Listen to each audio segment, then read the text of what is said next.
Are all empires equally bad? If some were better than others, what criteria can we use to make such judgments? Why must we study networks, not only hierarchies, to understand our past, present, and future?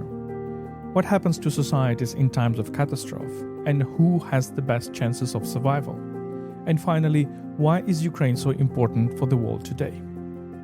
This is Thinking in Dark Times, a podcast by UkraineWorld, an English-language platform about Ukraine. My name is Volodymyr Yermolenko. I am a Ukrainian philosopher, editor-in-chief of UkraineWorld, and president of PEN Ukraine. My guest today is Niall Ferguson, a renowned British-American historian and author of numerous books, including Empire, The Square and the Tower, The War of the World, Doom, and others. Ferguson is the Milbank Family Senior Fellow at the Hoover Institution. I met Niall in Kyiv during the Yalta European Strategy Forum, to which I am grateful for helping organize this conversation. Thinking in Dark Times is a podcast of reflection from Ukraine. We try to see the light through and despite the current darkness. This episode was made possible thanks to the support of Politeia, a Ukrainian NGO dedicated to preparing a new generation of change makers in Ukraine. Before we begin, a quick reminder: you can support this podcast on Patreon. We rely on crowdfunding to continue our work. You can also help fund our volunteer trips to frontline areas of Ukraine, where we support both civilians and soldiers. Donations are welcome via PayPal. You'll find all relevant links in the episode description. So let's begin.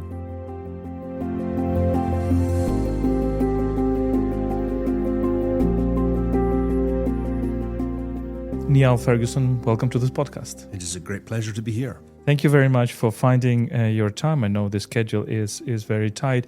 So we're in Kyiv, and you're going to Kyiv. You're coming back to Kyiv very, very frequently. What brings you here? What kind of values bring you here? I think it was in 2010, I was invited to Yalta for what was then the Yalta European Strategy. And I accepted because I wanted to go to Yalta and see where Churchill and Stalin and Roosevelt had met. When I got here, I realized how important Ukraine is. I knew that historically. Indeed, at that time, I had just finished a book called The War of the World, in which I'd shown that Ukraine had probably been fought over more than any territory on earth, especially in the 20th century. But I hadn't fully grasped how important Ukraine is now.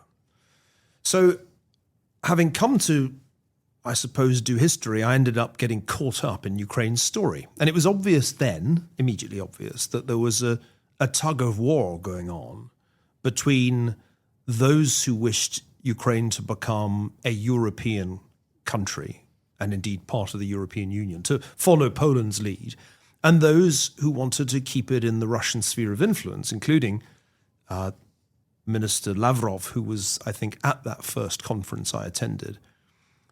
And that was the moment I realized that this battle was going to be fought out, not only at conferences, but likely at some point in the battlefield. I came every year after that, when in 2014, Russia annexed Crimea. It was moved to Kyiv, and I started to come here. When war broke out in February 2022, I came again. And I've come to the conference every year because I want to understand this country and play some small part, trivial though my part is, in its fight for freedom. For Ukrainians, people like me, we're trying to fight against this idea that it is a war in Ukraine, or Ukrainian war, or Ukrainian conflict. For us, it has a global meaning. Does it have a global meaning for you? And if yes, what kind of global meaning? Yes, it does. In many ways, as a historian, I've studied often the struggle of peoples for independence and liberty. The famous case is, of course, the American Revolution, which I wrote about in my book on the British Empire from a British vantage point. The 19th century was characterized by multiple national liberations, unifications. The Italian Risorgimento, the German Reichsgründung, And as a Scotsman, I have a peculiar interest in this because Scotland is a nation that did not become an independent state, lost its independence, but retains a strong sense of its own identity. For me, it was obvious as soon as I got here that young Ukrainians had a sense of the vital importance to their lives of democracy and independence. There was a kind of classical 19th century Ukrainian risorgimento that one could sense. But there was also the old Homo Sovieticus hanging on to the past, plus a layer of corruption unlike anything that I'd ever encountered outside Africa. I remember saying to my wife, this is a very interesting country because everybody looks like a European and acts like they're in the DRC, the Democratic Republic of Congo. So this absorbed my interest as a student of the rule of law, because here was a society that was a long way from the rule of law. Beginning with the initial invasion and aggression of 2014, Ukraine entered a protracted war of independence. This war massively escalated in 2022, but it's about more than Ukrainian independence. It's about European security, because clearly Vladimir Putin's objective is not just to break Ukraine, to prevent it becoming a successful independent state. It's also to shatter NATO and expose that transatlantic security no longer exists. I think on a broader global scale, what happens here will have ramifications in many places. So you wrote a book, Empire, and in this book you're suggesting a kind of a more positive look about the British Empire and empire in general, actually, because one can say whether you draw the distinction between some good forms of imperialism and bad forms of imperialism. And frankly speaking, for Ukrainians, like for me, myself, it's a very tricky question, because we are trying to rethink a lot of what is happening now and what was happening in the past through the lenses of imperialism. And for us, it's a little bit tricky. It's a little bit strange when somebody talks about, some positive or negative, or some positive forms of imperialism, some more negative forms of imperialism. Can you explain it a little bit? Well, if all empires were bad, then essentially all history would be bad, since most of history is the history of empires. And when we forget this, but the idea of the nation state is a very modern invention. I mean, it really didn't exist until the French Revolution, or thereabouts, maybe the American Revolution. There were ideas of national identity before then, of course, but the nation state, something defined in terms of a kind of ethnic or cultural identity and political autonomy, is a very novel thing. So for millennia, the world is a world of empires: the Asian world, the African world, the American world, the European world. And of course, there are good and bad empires. Are you a Monty Python fan? Do you remember in Life of Brian? What did the Romans ever do for us? The fantastic question. What did the Romans ever do for us? Always look at the bright side of life. Well, no, I'm thinking more of the scene I remember. in which they one of them says, well, the aqueducts, apart from the aqueducts, well, the roads are quite good. Apart from the roads, well, it's pretty safe in the streets. Apart from public safety, what did the Romans ever do for us? And you can ask that same question of all empires. What did they do for the people who lived in them? And what was the alternative at the time? So the British Empire is interesting because it lasts quite a long time, really gets going in the 1600s, becomes dominant in much of the world by the late 18th century, and is still dominant in much of the world in the mid-20th century, and only really has to be wound up after World War II, slowly and then rapidly. So it goes through many different incarnations in the beginning, it's an empire of slavery. It's an empire of mercantilism. By the mid-19th century, it's an empire that's against slavery and in favor of free trade.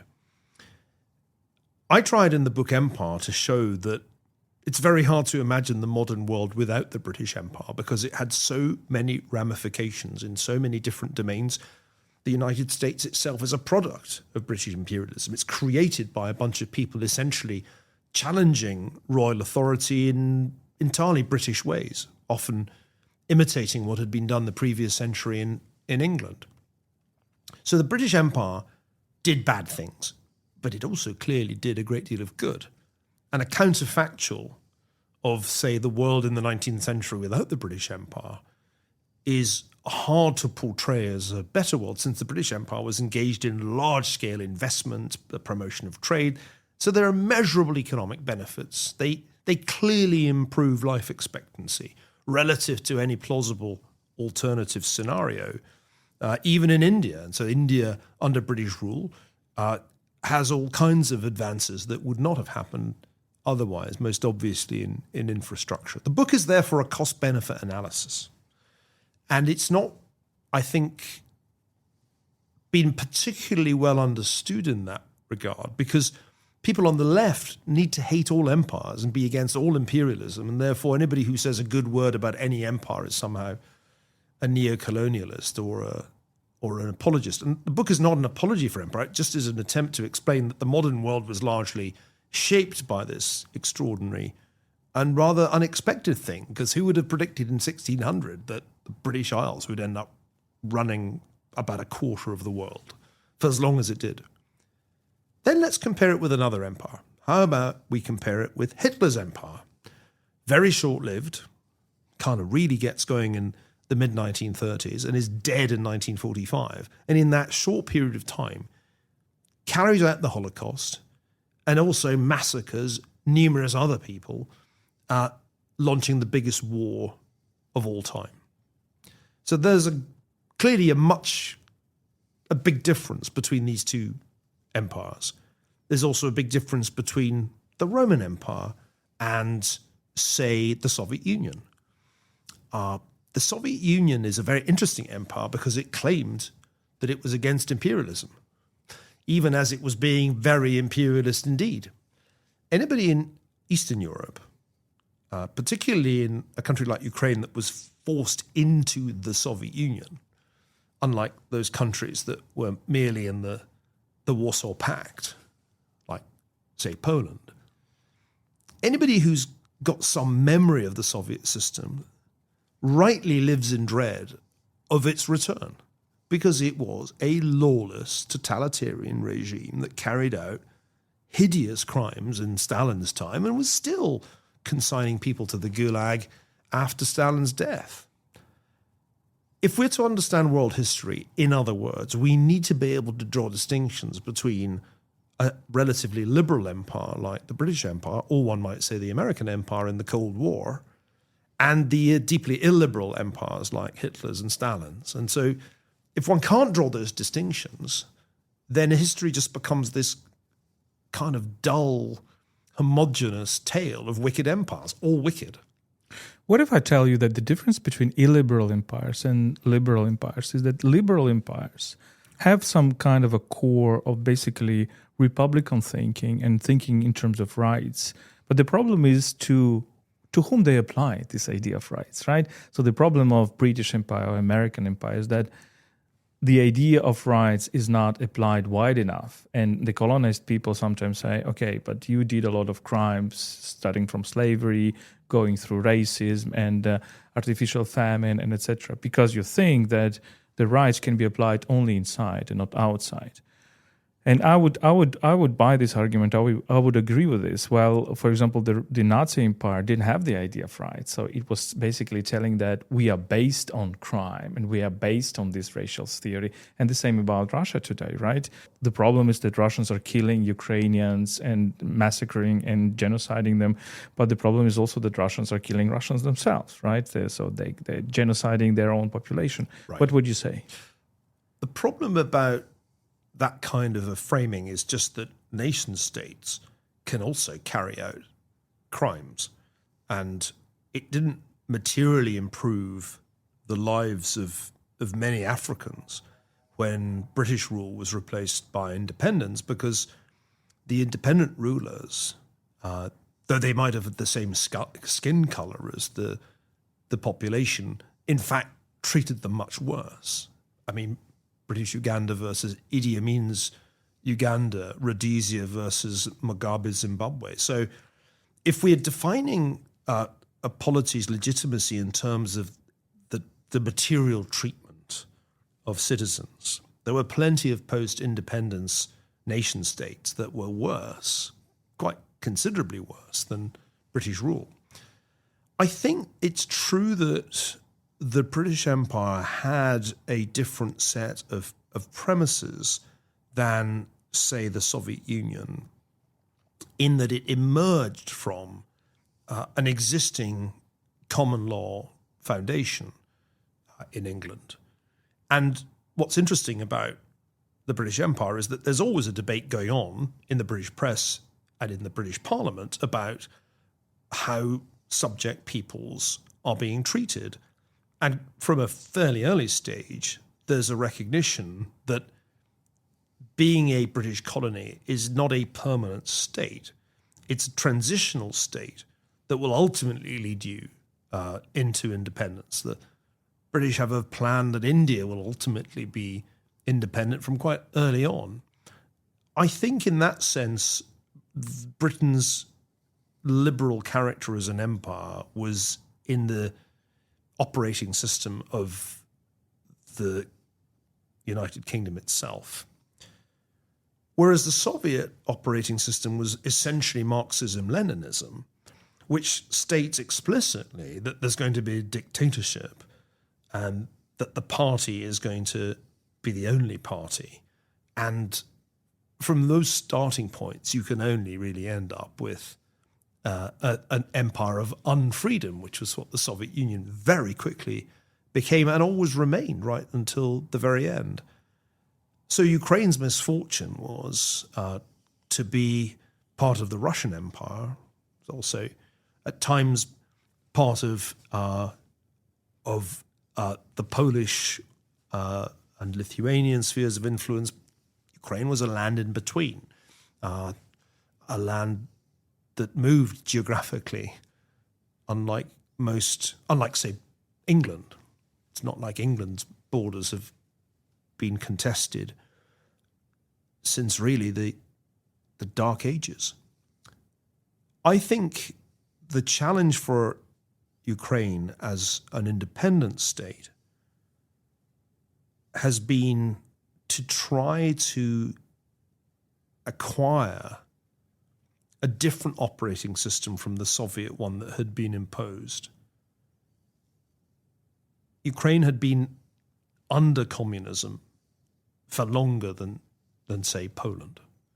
And that has just made the transition harder because that Soviet operating system was drilled into the heads of at least two generations that were living at the time of independence.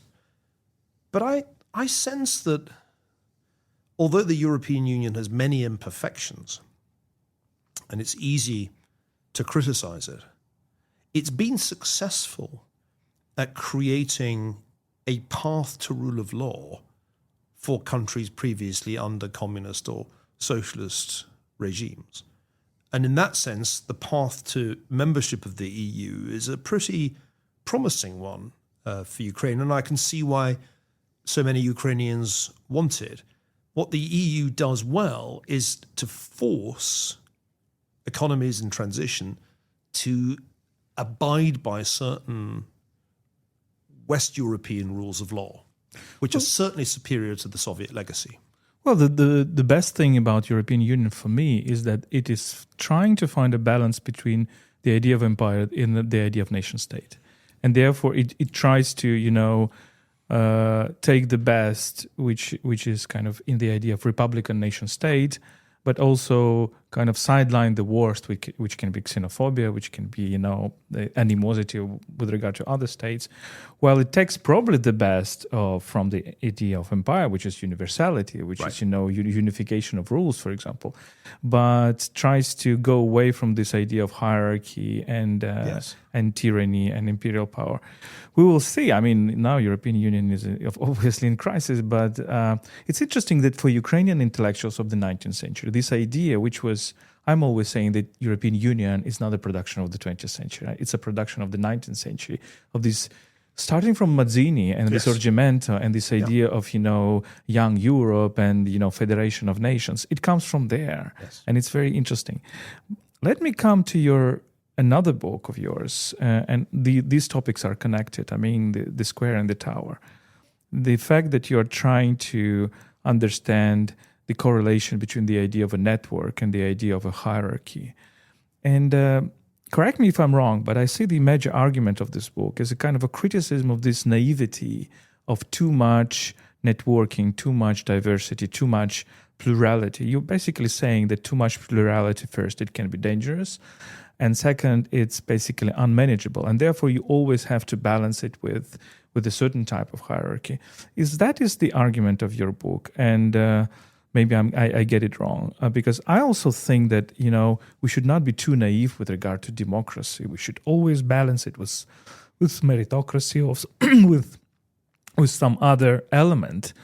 But if this is argument of your book, what kind of hierarchy do you think will be natural for the 21st century, which is essentially a century of networks? The Square and the Tower attempted to make historians understand network science, to show that one can't actually understand anything without it. Because every polity from the smallest village to the largest empire has a social network that you can in fact graph. And the graph of the social network looks radically different from the org chart, the formal hierarchical structure that people think governs the polity. So I would encourage your listeners to imagine there being a representation of reality, which is the organization chart with the king or the chief executive officer at the top and a kind of pyramidal structure below, and then a reality, which is the social network of relations that looks quite different and in which unexpected individuals have much higher centrality in the network than the king does in the organization chart. So that's a kind of simple framework. And the second point I wanted to get across was that social networks are these very dynamic, shape-shifting things. They're complex systems that are not really stationary. And for example, a very decentralized or distributed network like the World Wide Web, as Tim Berners-Lee envisioned it, incredibly quickly became highly centralized and hierarchical with the advent of network platforms like Amazon and Google and then Facebook and so forth.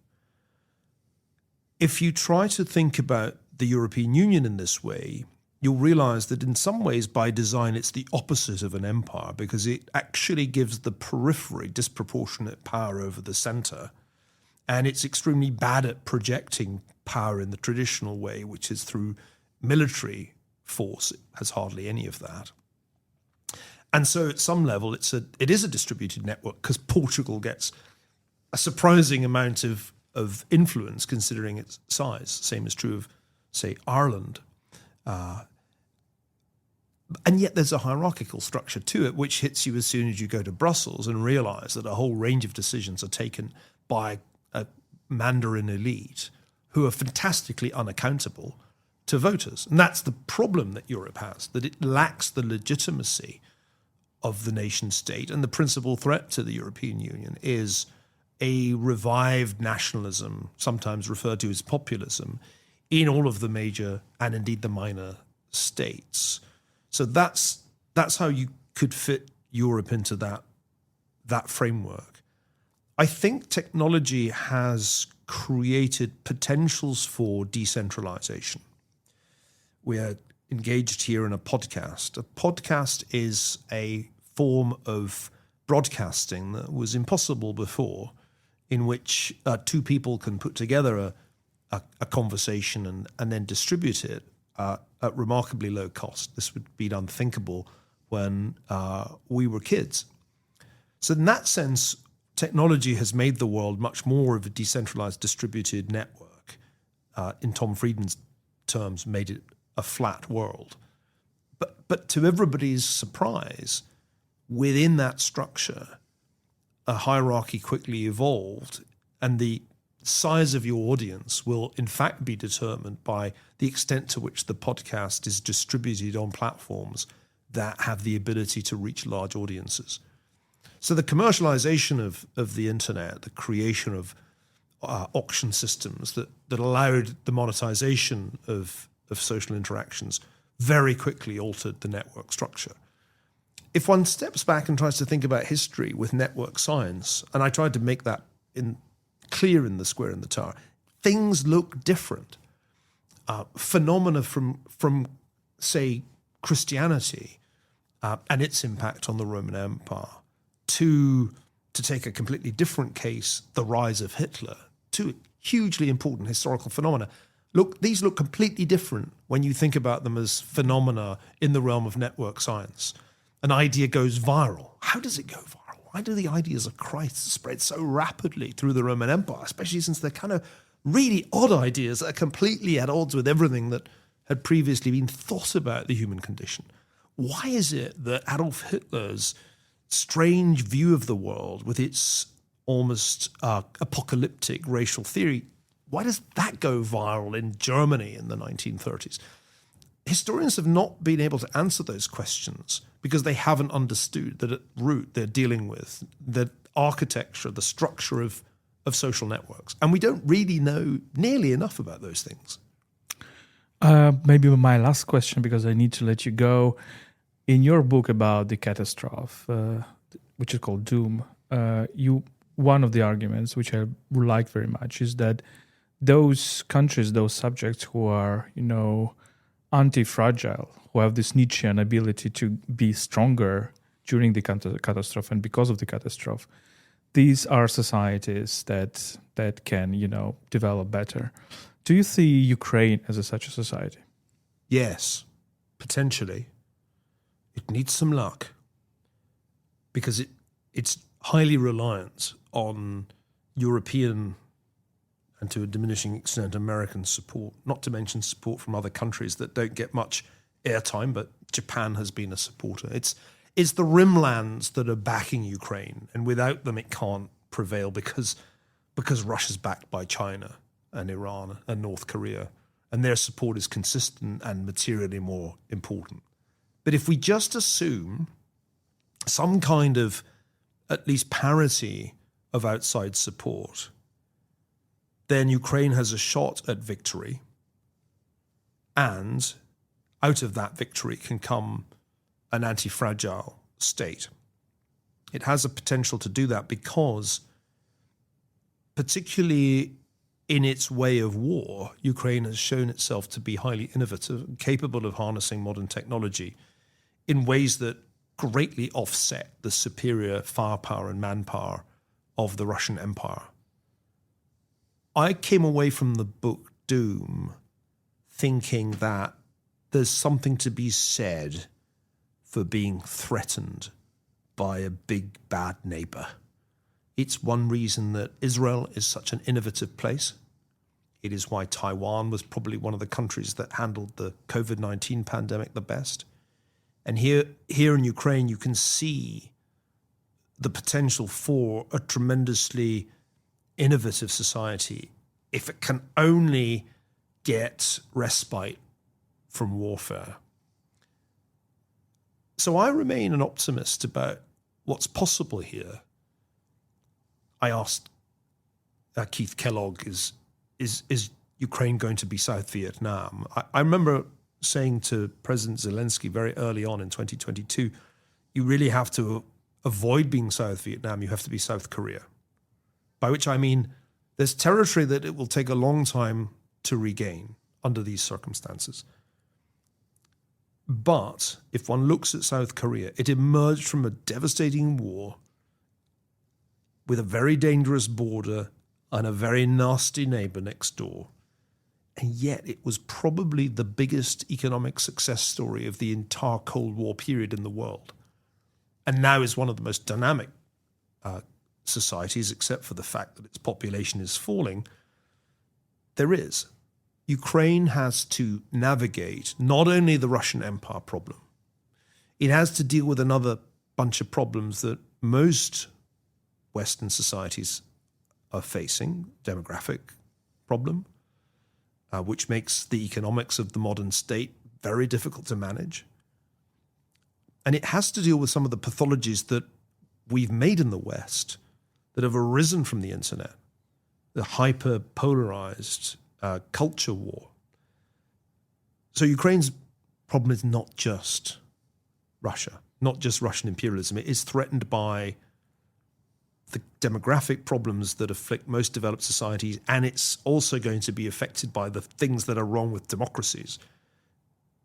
I think that the experiences, especially of the last decade, going all the way back, 11 years, the experiences of the 11 years since the first Russian aggression have been, despite the costs and the harm that's been done, they have been the making of the nation. So I feel like I've witnessed, since I began to come here, the birth of a nation. It wasn't really there in 2010.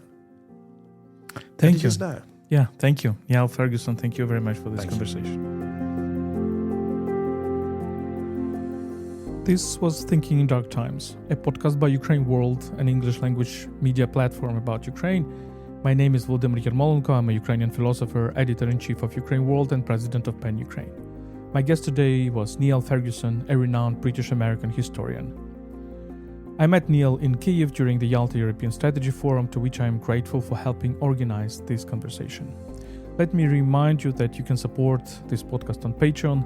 We rely on crowdfunding to continue our work.